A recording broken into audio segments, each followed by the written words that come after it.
এটা কথা ঠিক যে পাকিস্তানলৈ এজন মানুহ যোৱাটো কেতিয়াও এজন মানুহ যদি পাকিস্তানলৈ যায় সেইটো কেতিয়াও মানে কোনো এনেকুৱা ধৰণৰ অপৰাধ নহয়। পাকিস্তানলৈ যোৱাটো ভাৰতৰ মানুহ যাব নোৱাৰিব বুলি ক'তো মই নিষেধাজ্ঞা জাৰি কৰা দেখা নাই।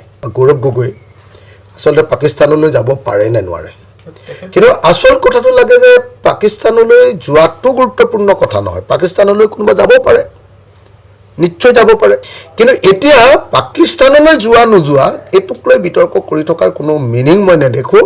যে পাকিস্তানলৈ গ'লে মানুহ এজন বেয়া হৈ যাব এনেকুৱা কথা মই নাভাবোঁ। মোৰ কাৰণে সেইটো প্ৰাসংগিক নহয়, তেওঁ গ'লেও প্ৰাসংগিক নহয়, মোৰ কাৰণে নগ'লেও প্ৰাসংগিক নহয়।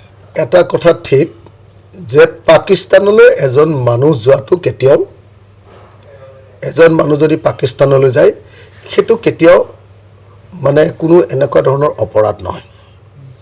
পাকিস্তানলৈ যোৱাটো ভাৰতৰ মানুহ যাব নোৱাৰিব বুলি ক'তো মই নিষেধাজ্ঞা জাৰি কৰা দেখা নাই।